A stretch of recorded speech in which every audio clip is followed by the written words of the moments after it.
Alam naman natin guys no, na namatay po si Congressman Akop, no? Isang batikan na kongresista, si Congressman Akop, na tumatak po ito no sa puso, sa isipan ng mga Pilipino. Doon po yung kanyang papel sa Quadcom, sa Tricom at sa iba pa. Na nakita po natin na magaling po no yung kanyang pag-iimbestiga at pag-i-interpolate.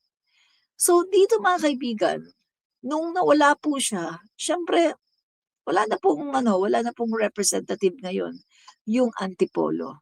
At dahil nga po diyan sa pagkawala po niya ay nagkaroon po no ng special election dito sa Antipolo. At ang nangyari po mga guys ay nanalo ang kanyang anak. Nahalal po ang kanyang anak. So tingnan po natin the camp of Reden Liaga. Meron pong nagrereklamo, no? May nagrereklamo. Etong si Reden Liaga ay nag-file ng petition, no? Sa Commission on Elections. At ang gusto po niya ay ipa-disqualify, no? Seeking the disqualification of newly proclaimed Antipolo City 2nd District, Dr. Philip Bong Akop, following the recent special election. Liaga Camp seeks disqualification of Akop in Antipolo special poll. So yan po mga kaibigan, meron pong ito pong si Reden Liaga, no? Ay kini-question po niya at ito po gusto po niyang ipa-disqualify. Ito po yata yung kalaban no ni ng anak ni Congressman Akop. At yun nga nanalo po si anak po no ni Congressman Akop. So pinapa-disqualify niya. So titingnan po natin no sa mga susunod na kabanata kung ano mangyayari dito. Pero bilang isang komentarista, sa tingin ko mga kaibigan no, mukhang wala naman siyang ground no para ipa-disqualify niya. Bakit niya ipapa-disqualify ang anak ni Congressman Akop? Nanalo nga at siya ang nanalo sa special election. So, ibig sabihin, inelect siya ng tao. Oh, di ba? Oh. So, mga kaibigan, no, maaring ito ay politika na naman, di ba? Alam naman natin, dito sa ating bansang Pilipinas, no, talagang halos lahat dito, no, ng mga politikang trapo ay talagang mahilig mamulitika, no? Katulad na lang ng ating Vice Presidente Sara Duterte. Puro pamumulitika ang alam. Ang layo-layo pa ng 2028, ang layo pa ng eleksyon, yung kanyang mata, yung kanyang isipan, yung kanyang puso ay nakafocus na sa eleksyon. At wala na po siyang ginagawang maganda ngayon, kundi puro na lang po paninira sa ating gobyerno at sa ating Pangulo. Yan. Okay, no, mga kaibigan, meron pa po tayong topic, no? Hindi pa po tayo tapos, guys, no? May topic pa po tayo. Okay, dalawa pa po ang topic natin. Pero bago po tayo pumunta sa ating susunod na topic, paki-comment muna nyo dito mga kaibigan, no? Kung ano ba ang inyong sa tingin nyo dito sa issue ni VP Sara Duterte, no? Ano ba mga kaibigan, gusto niyo ba na ma-impeach na talaga siya? Or gusto niyo na siya ay manalo sa 2028? O yung mga DDS dito, may mga DDS ba dito? Paki-comment niyo nga ang inyong sagot, no? Sino dito yung mga nanonood na DDS? Paki-comment ang inyong sagot. Gusto niyo ba na si Vice President Sara Duterte ay manalo as President of the Philippines sa 2028? Or gusto niyo ba na ma-impeach siya para disqualified na siya na tumakbo in any public office, no? So ano guys, pakilagay no ang inyong sagot dito po sa comment section. Yan, no? So, eto na mga kaibigan, ang susunod po nating topic, yan. Lacson pushes faster action on rising fuel prices. Yan, tingnan nga natin itong balitang ito, no? So, sabi po dito, hindi lang emergency power, gawin nating permanent amendment sa NIRC at iksian ang panahon, especially ngayon dahil may gulo sa Middle East. Hindi tayo makahintay ng 3 buwan bago masuspend ang imposition ng excise tax. Senator Panfilo Ping Lacson. Alam nyo guys, tama siya dito eh. Tama yung sinasabi niya, no? Na dapat talaga guys, no, na dapat talaga na bilisan. Bilisan. Kasi kita natin mabilis yung paggalaw ng ano ng presyo ng gasolina no, ng langis, no? Mataas, mabilis no yung paggalaw ng presyo ng langis sa merkado. At alam naman natin, sabi ko nga kanina na once na tumaas yan, may domino effect yan. Lahat tumataas din. Pati yung mga bilihin, mga basic commodities natin, pati nga yung mga serbisyo, tumataas din. So dito, mga kaibigan, no, bilisan, no? Tama itong sinasabi ni Ping Lacson na bilisan na itong action, no, para dito sa tumataas na presyo ng langis. At hindi nga lang emergency power ng Pangulo. Dapat gawin na itong permanente. Bakit kailangan gawing permanente? Kasi nga guys, katulad yan, every time na merong problema sa Middle East, yung pagsirit ng presyo ng langis, every time na may ganun, mag-uusap-usap ulit, magko-coordinate ulit, at magpapasa ulit ng bill, ng batas para ang Pangulo bigyan ng emergency power para na naman dito ulit sa pagpapababa or para makatulong sa pagtaas ng presyo ng langis sa merkado. So parang every time na may krisis saka aakto, saka aaksyon. So parang hindi yata hindi okay, no? So eto okay itong sinasabi ni Senator Ping Lacson. Gawin na itong permanente. Para talagang every time na merong krisis sa langis, nandyan na, no? Nandyan na, nakaabang na yung batas na yan at i-implement na lang, no? Palagay ko guys, ganyan yung maganda. Konting segue lang tayo mga kaibigan, no? Alam niyo ba kasi mga guys, hindi lang naman kasi ngayon na nangyari ito na may ganitong problema. Natatandaan ko lang 1973 nagkaroon ng matinding krisis mga kaibigan sa langis. At talagang ang buong buong mundo no, problema talaga yung sa langis mga kaibigan no. Sumirit ang presyo ng langis at talagang tumaas ang presyo no ng mga basic goods. Alam niyo ba mga kaibigan, may ginawa nun si President Marcos Sr. Ito mga kaibigan dun sa mga hindi nakakaalam, ito guys yung ginawa ni President Marcos Sr. Noong panahon ni President Ferdinand Marcos Sr., yung mga kaibigan meron tayong tinatawag na Oil Price Stabilization Fund or OPSF. Ang pondo na ginagamit upang suportahan or i-buffer ang pagtaas ng presyo ng langis ay tinatawag na Oil Price Stabilization Fund.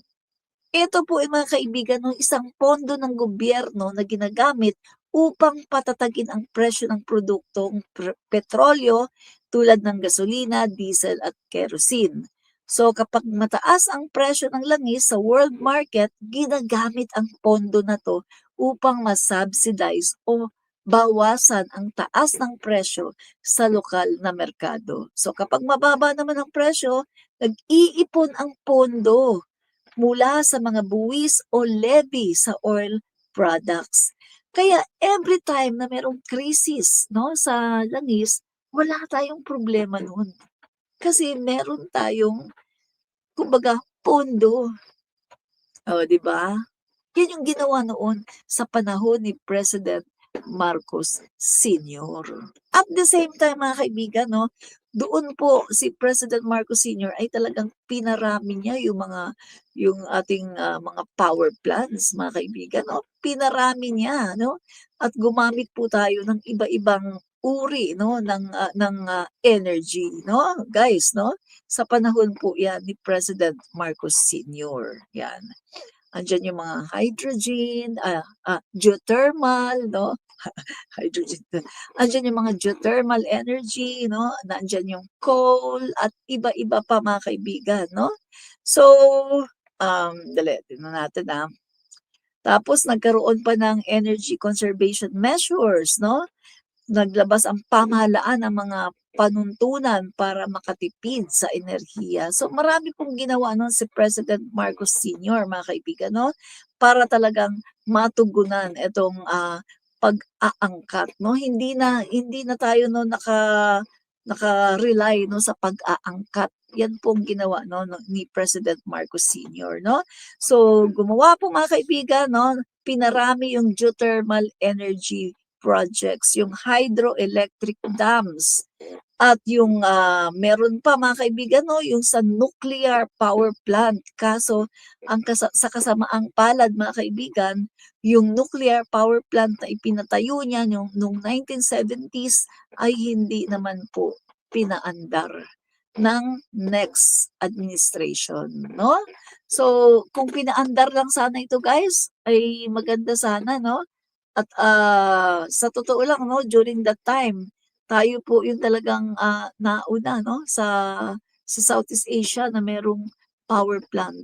Pero ngayon mga kaibigan ay tayo yung wala, 'di ba? Sana ay mababa sana ang presyo ng ating kuryente, 'di ba? 'Yun po mga kaibigan. So, ayan mga guys, no, tandaan po ninyo OPSF. 'Yan. 'Yan po mga kaibigan ang ginamit noon sa panahon po ni President Marcos Sr., no? Meron po tayong kumbaga ginagawa pong pondo 'yan, no? Every time na may krisis po tayo sa langis. O 'di ba? Ang talino talaga kapag Marcos, 'di ba? 'Yan. So mga kaibigan, no, tuloy tayo sa ating topic. 'Yan. Okay. Okay. Susunod po nating topic mga kaibigan ay eto. Naku mga kaibigan, si Leandro Libiste. Oh, ano na ba ang update kay Leandro Libiste? Parang medyo meron ba kayong naririnig tungkol sa kanya? Yan. Okay, tingnan natin Medyo ano siya 'no, medyo tahimik siya ngayon. Tahimik siya at hindi na siya masyadong nagsasalita tungkol sa mga kabral-kabral, 'no, sa Cabral files na sinasabi niya, 'no? So eto po mga kaibigan, si Batangas Representative Leandro Ligarda Liviste ay nakabili ng bahay. Naku, nakabili siya ng bahay sa Wilhelmsfeld. Tama ba yung ano ko banggit ko? Wilhelmsfield, Germany. Na kung saan mga kaibigan, itong bahay na 'to ay dito po 'no, yung final na pagsusulat ni ating pambansang bayani Jose Rizal 'no, sa final chapters ng kanyang Noli Me Tangere. Dito po niya sinulat 'no, dito sa bahay na 'to sa Wilhelmsfeld, Germany 'no. At ang sabi mga kaibigan, binili ito nitong si Liviste to preserve the historic site and promote Philippine history, 'no? Yan po ang sabi niya, 'no? So Representative Leandro Ano ba yun? Nagbuckle ako. Batangas Representative Leandro Leviste purchased the house in Wilhelmsfeld, Germany, where Philippine national hero Jose Rizal wrote the final chapters of Noli Me Tangere to preserve the historic site and promote Philippine history. Oh, yan daw po mga kaibigan.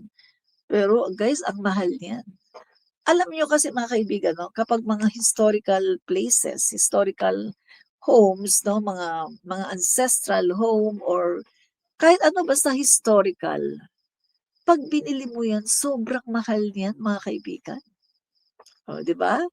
Lalo na mga antigo na 'yan, eh, tapos nandiyan yung history, 'di ba?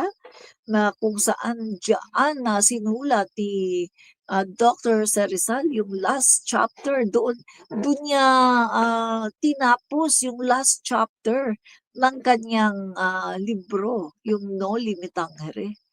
So, mapapatanong na lang tayo dito, eh. Wow, sana all. Saan ba galing yung pinambili?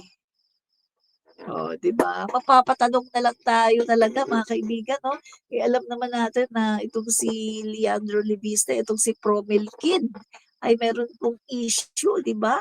Tungkol po ito doon sa kanyang negosyo na instead na, yung kanyang negosyo mga kaibigan ay pagyamanin niya, aba mga kaibigan, eh, binenta pa at hindi po niya natupad ang kanyang pangako mga kaibigan 'no, na palawakin at talaga namang, mapalawak itong kanyang solar 'no, itong kanyang solar business. Nagkaroon pa nga ng monopoly niyan mga kaibigan kasi during the time of President, Duterte, yung mga may mga negosyo ng ganito mga kaibigan ay hindi sila napapayagan, nagkaroon ng monopoly kasi ito lang si Leandro Leviste ang nabigyan ng franchise. Sabi nga mga kaibigan, yung franchise na ibinibigay sa mga ganyang klaseng negosyo, ganyang kalaki mga kaibigan, ay hindi yan basta-basta na ibibigay within 1 or 2 or 3 years only. Madalas umaabot pa daw yan ng 10 years bago talaga naga-grant.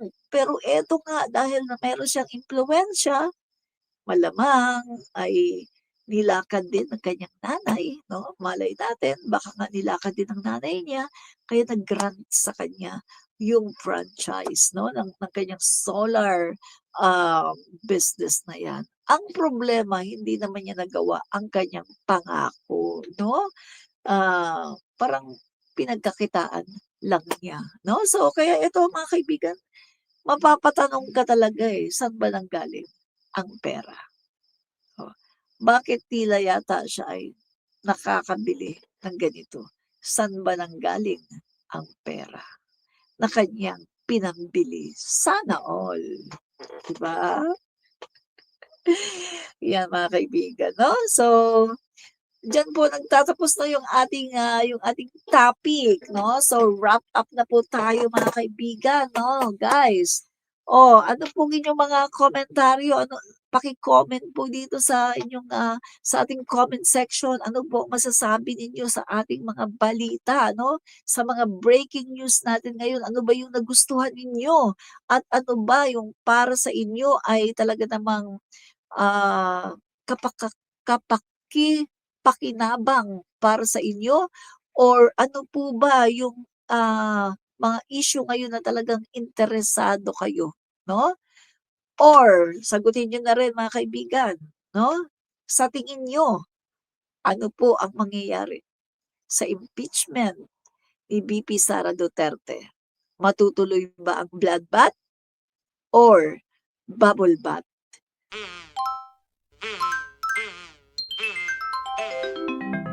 Kakulango.